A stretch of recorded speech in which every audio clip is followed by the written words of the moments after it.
Fantastic. Good afternoon, everyone. How are you? Good. My name is Bill Rooney. I'm the principal at Attleboro High School in Attleboro, Massachusetts. Just to give you a little sense of Attleboro, we are 15 minutes north of Providence, Rhode Island, and we are 45 minutes south of the home of the 2013 world champion Boston Red Sox. Yeah, I had a feeling I was going to resonate a little bit. Of course, the preseason game today, the Yankees were handling them. So, we're very excited to be here today. I'm joined by two of my teachers in our CTE program at Attleboro. First of all, we have Carrie McGinnis, who is our engineering teacher. Carrie will present later on in the program, and also Yaritza Ruiz, who is the design and visual graphics teacher at Attleboro High School. First of all, I have to commend you for being here this afternoon and pursuing professional development, first of all, on your own time and also on your own dollar. It is very redeeming to me as a principal to see teachers that are this dedicated, that are willing to come out, after school, after you've worked a full day, and you still have the majority of the week left. So, like I said, you're doing great things, and we encourage you to continue with that. We're here to talk to you today about how STEM and sports can tie in together. Attleboro is a district that is probably very similar to a lot of the challenges that you guys face on a regular basis. There are a lot of districts in Massachusetts that are in very good shape financially. Attleboro is unfortunately not one of those. We are generally either cutting our budget from year to year or, at best case scenario, level funded. So we do have the financial constraints. You will see in some of the pictures the gymnasium that we use to work on this STEM project is certainly in a state of decline. We have some declining facilities. Given those factors, it is virtually impossible for me as principal to try to find ways to infuse 21st century technology into our classrooms. So that being said, given the fact that we do not have the dollars, we have to use creativity as our resource. And I think that you will see today that the idea that we came up with is certainly thinking out of the box, no pun intended. Just to give you a little sense of how we got here, you may be able to pick up from my accent that I'm not a native New Englander. I grew up in Charleston, South Carolina, and I am a self-proclaimed gym junkie. I was a basketball coach in high school for 18 years, and so this time of March Madness is probably my favorite time of year. This is my Christmas.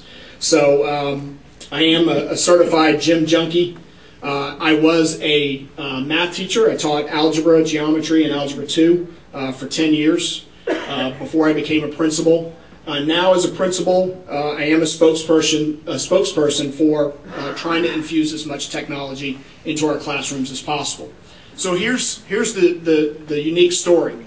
Our building at the high school also houses the central office. So I have the privilege of having my superintendent about 100 yards away from me every single day. I'll edit that out of the videotape a little bit later on. But I was on my way one afternoon to a meeting at the superintendent's office with some other principals in the district, and I decided to leave a little bit early because I wanted to swing by and see basketball practice. So I walk into the gym, and there's a tremendous amount of activity going on. And rather than see the traditional coach with a clipboard in his hand and a pencil behind his ear, I see a coach with an iPad in his hand. And I'm thinking, oh, good for him. He's trying to take a step forward. I'm sure that he probably has his practice plan written on the iPad that he can refer to, and maybe even there's an app to draw up some plays that he can show to his players. And as I looked at it a little bit more carefully, I noticed that he was barking data back out to them instantaneously. Joey, that left-hand dribble is stronger than what it was yesterday. You're up to 40 reps per minute. Tommy, you're almost reaching your personal best. You're at 38. And I'm I'm curious as to where this data is coming from. So as I look at it a little bit closer, I noticed that there were 4 players that were right around him that were dribbling all, in a sense, in unison, and he was giving feedback to all of them right away. And it was all coming off of the iPad. So I was fortunate enough that they were getting ready to take a water break.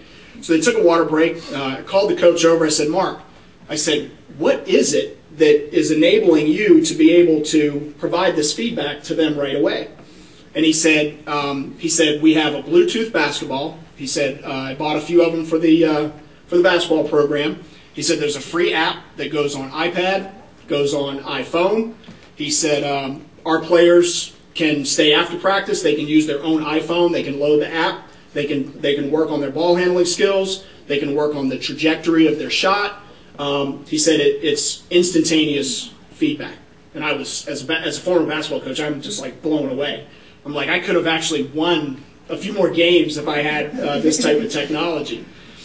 So all this came together one day. After I left the basketball practice, I went up front to my meeting with the superintendent's office, and I have to admit I was daydreaming a little bit, and I'm thinking about being back on the hardwood again. And I started to think about how this basketball and the technology that comes with it could also be utilized in our classrooms. And I thought about the student engagement. I mean, there are very few people that don't love basketball or sports of some sort, and the hands-on practicality of it would give a lot of opportunity for students to be engaged in their lessons. And taking it one step further, we decided to turn STEM into STEAM. We added the A for arts, and I will save that for Carrie and Yoritza as they speak a little bit later about how we were able to actually infuse arts into this as well. Just to give you a quick little rundown on the basketball itself. To the naked eye, it doesn't look any different. It's not any heavier.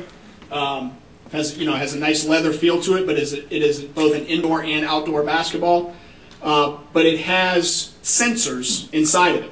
The sensors that are inside of it are referred to as accelerometers, and I never heard of an accelerometer before I started working with this basketball.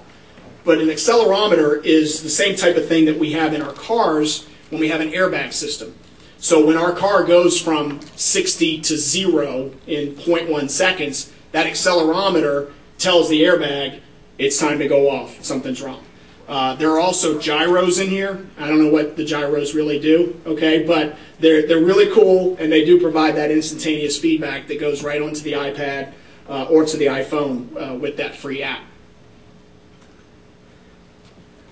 And if you see some of the screenshots that we have down here on the bottom, the way it ties into physics, the way it ties into math, engineering, you can get acceleration data, you can get trajectory data, the amount of revolutions that the ball takes when a particular player shoots it.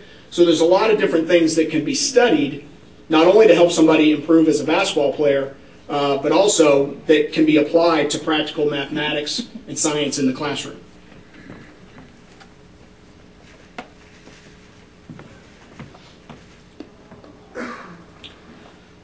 So I recruit 2 young teachers with this brainstorm of an idea that I happen to have, and I am so proud of them. They grasped it, they ran with it. Again, it was something that I just kind of sold to them, on one of their planning periods one time, and they were very excited.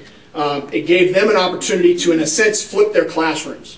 It took the level of student engagement in their classrooms and just shot it through the roof.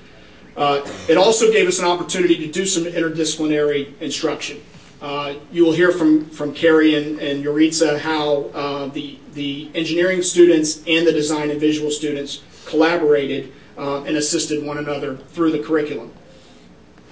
We also broke down some barriers in terms of the kind of the class system that exists in a high school. The seniors are too cool to work with anybody, especially anybody below a junior. And in these classes, we had both level 1, level 3, and level 4 students that were able to work together. And last but not least, what I appreciate the most about the situation was, as a principal, we were creating a learning environment that was fostering the development of concepts, but also there was a tremendous amount of communication that the students were able to participate in as well. So that's kind of setting the table. I'm going to turn the program over to Yoritza at this time. Thank you very much.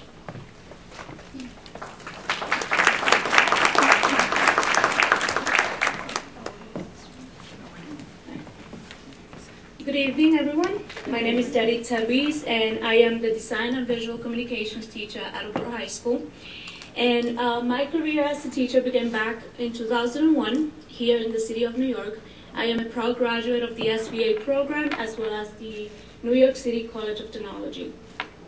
So I am really excited to share with you what I have done in my class through the use of this impressive sports technology as well as STEM and the arts. We all know as educators we are faced with challenges on a daily basis. One of those challenges is meeting the curriculum guidelines. We have to make sure that everything that we do in our classrooms, it's aligned with what we're doing in our curriculum. We also have to make sure that our students are engaged on a daily basis. And we have to find the time to collaborate with other departments and disciplines. So in my class, I decided to use the 94Fifty basketball. Why the 94Fifty? In one word, engagement. I only had to say iPhones, basketball, and app. And I immediately have my students engaged in the lesson. I understand that our students are driven by technology, and also they're the ones driving innovation. As teachers, we have to recognize and make sure that we meet our students, halfway to try to make it fun for them in a learning environment. So what I did in my class was basically look under my frameworks. In here are called New York State standards.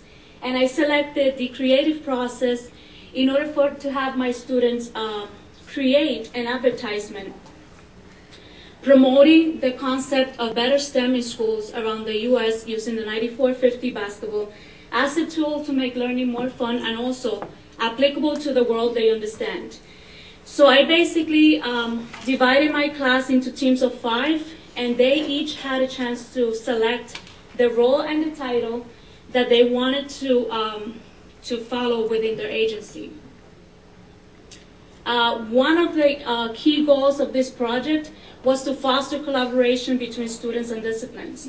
And this is when the engineering students come along and they serve as clients for my design and visual communication students. So basically my students created the advertisement to promote this STEM in schools and presented their ideas to the engineering students. The engineering students were able to give growth-producing feedback based on what they have done in their own classes. And they were able to correct some of the equations the students used for the advertisement, as well as they selected the best selling idea based on the advertisement goal. These 3 here are 3 out of the 4 of the advertisement the student created to promote STEM and also the arts in schools around the United States. Again, based on the research and what they understood behind the basketball, the concept of STEM, and behind the basketball, they were able to apply some of those equations in their advertisement. This here is the last one. The students, the engineering students selected as one of the best selling idea. They posted some of the equations that the engineering used to calculate some of the math and science behind this basketball. And they try to come up with the line during the class, study smart, play smart. And also, they integrated a whiteboard in the background. And I just want to share with you this quote from one of my students in the 10th grade. And his name is Ryan Beck, and he basically was asked upon the integration of the STEM and the arts in the curriculum. He said, working on the 94Fifty basketball advertisement was very educational and extremely fun. It gave us a chance to be creative, work with the senior engineering class, and not work out of a book. As we all know, as teachers, our job is not an easy task. We have to make sure that we make curriculum guidelines, we get our students engaged, and we also collaborate from time to time with other students and disciplines. I do encourage all of you to look outside the classroom to provide those students with the opportunities of learning new technologies in the classroom. Regardless of the content you're teaching, it just takes a little bit of creativity, like Mr. Rooney said. We don't have a lot of resources in our school. We have to be creative in order to have the students learn at a different level. Now with that, I will turn it over to Carrie, and she will explain to you more about what she did in her class with the engineering students. Thank you.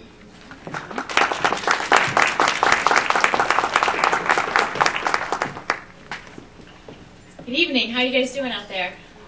All right. So my name is Carrie McInnes. I'm currently in my third year of teaching engineering at the Career and Tech Department at Attleboro High School. Formerly, I was a structural engineer in the industry for about 10 years before I switched over to teaching. And I studied at Penn State University, where I was also an athlete. I played softball there for 3 years, and my whole life I've grown up playing a variety of sports, including softball, soccer, and my favorite, which happens to be basketball. As some of you guys know, I'm sure some CTE teachers, you have a passion or a good knowledge of math and science and what goes with that. And being an athlete my entire life, there are a lot of those STEM concepts involved with any sport that you play. And in particular, you know, we're focusing on basketball right now. So now that I'm a teacher, when I was presented with this opportunity to take the 94Fifty and the app and bring it into my classroom, I was really excited to create a unit plan that combined my passions to make this kinesthetic learning happen with the technology in the classroom. I was a little geeked out when I was presented with this opportunity, and from trying it out myself, I took it home immediately, just tested out the app, and it grew into an amazing collaboration between Yuritsa's class and mine with two different disciplines that you wouldn't think would necessarily work together. So with all the engineering concepts involved, I decided to start with a staple of engineering, which is CAD, computer-aided design and drafting. We have a program called SolidWorks, and my students were able to model or create a 3D model of a basketball hoop and the court. They researched the measurements, and they were able to demonstrate a lot of the skills that they've learned to create these engineering drawings of the hoop. This got them familiar with some of the dimensions and measurements that they needed to use in the calculations from the data that they got from the app. So I thought this was a good place to start. Then we jumped into a little bit of math and physics. We focused a lot on calculating initial velocity, where they got the shot arc from the app. They were able to chart this data. We did a little bit with trigonometry, some basic unit conversions. So we just kind of touched the tip of the iceberg, and hopefully we'll be able to go further in the end. But you can see some of the calculations and diagrams that the students were using as they were doing these calculations. We touched a little bit on statistics and graphing. The students were able to chart the data in Excel that they received directly from the app. And they created Excel spreadsheets, they created graphs, line graphs, bar graphs, and this is a skill that whether you're in engineering, whether you're in business, or whether you're in the arts, it's a good skill to take to any company. So I thought that was also a nice place to just touch on the statistics. I know you can go a lot farther with the information that you can get with the app, but with the time constraints that we originally started with, this is where we went with that part of it. And as mentioned before, a lot of teachers face curriculum challenges, and I was presented with these same challenges. In any classroom, you have a diverse group of learners, different learning styles. So teaching some of these higher algebraic equations and physics equations, you need to find different ways to be able to teach those students. And you can also run into unforeseen time constraints. I know with one of the unit At the end of the unit, we created an obstacle course, and on the original day that we planned to do the obstacle course, the fire alarm goes off. So we're outside, you know, freezing cold, waiting to get called back in, and unfortunately we had to postpone that until, you know, the next day. But in the end, I do plan to expand these lessons and try to plan for these unforeseen time constraints and limitations, and expand it from, you know, 1 week to, you know, 2 or 3 weeks to get a little bit more out of the app and the basketball itself. As far as getting the students' attention with this one, it was pretty much a gimme. First day, I walked in, I said, who likes to play basketball? And smiles across the board, and I said, well, there's an app for that. And, you know, I saw the excitement and the eagerness. I began to explain what the basketball was, how the app worked with the basketball, and, you know, they were very eager to get into the gym to actually try the app out for themselves. They got out their phones, they were, you know, trying to download the app right in class, and, you know, it was easy enough to take to the gym. You know, we just packed everything up and went right over. So, again, it's kinesthetic learning. A lot of our students these days, they need that hands-on, that tactile learning. And so they were able to take that ball. We took the bags, we took our phones, our iPads, and we went into the gym, and we were able to get started right away. Just kind of testing out the different parts of the app. The grand finale was an obstacle course where we took everything from the week and we put it into a competition, because what student doesn't like to compete against their peers? You know, so it kind of made it a big deal for them to kind of race around and do their calculations and shoot the ball and, you know, run back over and collaborate with their team, and just kind of make it fun, a fun way of learning where they didn't even realize that they were learning. A couple of my students in AP Physics at the time happened to be studying projectile motion, and one quote from my student, I recall him saying that maybe this will help him understand it better in his AP Physics class right now, and it's good to hear from the students when they say that, because, you know, you hope that they're learning in a variety of ways and they really get a grasp for what those concepts are. Here the students were learning the app, and it was pretty simple to use. We went right into the gym. One student is shooting the ball, the other one is using the app, and the other one is kind of charting the calculations, or charting the data and doing some of the calculations. This was the obstacle course, which was the most engaging part of the week, where the students got to compete against one another. They're doing the dribbling speed here, where they're writing the numbers down that's coming directly from the app. And over here, this is either the shot speed or the shot arc. The students over here on the left-hand side. So they really enjoyed it. It was a great time for all of the students involved. They got to see math and physics in a relevant and meaningful way. You can see their calculations. They had to draw diagrams. Their units had to be correct. They had to come check in with me before they could move on to the next obstacle. And even the students who, you know, weren't big fans of physics, they were really getting into it because they wanted to beat their friends. As we were doing the obstacle course, Yuritsa's class was taking photos and videos to document everything, and hopefully she can use that in her unit plans for next year to show exactly what the ball can do and what the app can do. And so it was great for myself and my students to be able to collaborate with a different discipline. And as some of you might know, I don't know if there's any engineers out there, but engineers are working with a variety of professionals on a daily basis. So my students working with a different discipline got to show them some real-world application of how you know, you're meeting up with different types of disciplines to get the job done.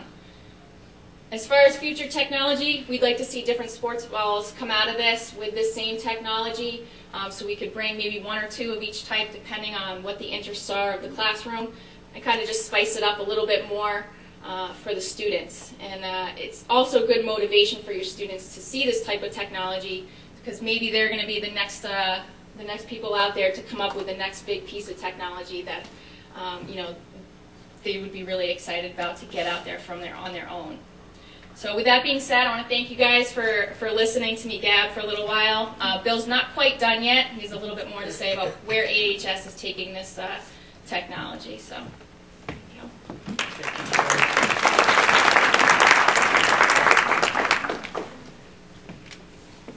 As Carrie said, you know, I'm not done yet. from the presentation standpoint, but also from the standpoint of integrating this into the school. And again, I just want to reiterate something that I said at the very beginning. We are doing this on no money. Okay, my basketball coach, he bought these. You know, sometimes there are more resources in athletics through a booster club or something like that. I basically told him that I needed to use these during the school day. So for those of you that are in situations where maybe you struggle for classroom technology, almost every student, regardless of the background that they come from, have some sort of a smartphone. So we're using the bring your own device approach to things. We are getting the students to use those little handheld computers, those smartphones that they bring to school every single day. So again, this is not something where, you know, we're from a rich district or a private school or something like that where we're able to throw a ton of funds at this. This is literally being done on $0. Within our CTE program, we have a medical assisting program as well. The medical assisting teacher has already been speaking with me about the possibility of using some of the data from ball in terms of range of motion for physical therapy. You know, somebody has an injury to their shoulder, they have surgery on their shoulder, you know, how much of the range of motion are they able to regain in terms of throwing a ball, keeping that type of data. My statistics teacher, who teaches, you know, AP stats, when the advanced placement exam is over in early May, the teacher wants to be able to infuse this into the classroom this year to be able to kind of fill some of that, what's, you know, typically dead time after those AP exams, to work on the probability of a shot going in based on a certain amount of arc or a certain amount of trajectory. Obviously, we've talked about a lot of the physics that's involved in this as well. We do have some pilot curriculum examples that are available for you. We sent those to Bob Johnson, and I'm sure that you know, Bob, if you work with Bob, Bob can get those to you. We are, as soon as we're finished here, we're going to retreat back to the side room back there for anybody who is interested in answering or having any questions possibly answered. And I have some business cards. If you want to take my card, send me an email at some point in time. I'll be more than happy to try to help you through it, or I'd be more than happy to talk to, you know, a department head for you or a principal for you. But it was an absolutely resounding success for us. That was literally something that I just stumbled upon by walking past the basketball gym at some point in time. So thank you so much for your attention. And again, I have to tell you, as a principal, to see people coming out after a long, hard work day on their own money to give time to try to improve for our young people is very special. So congratulations to all of you. Thank you very much.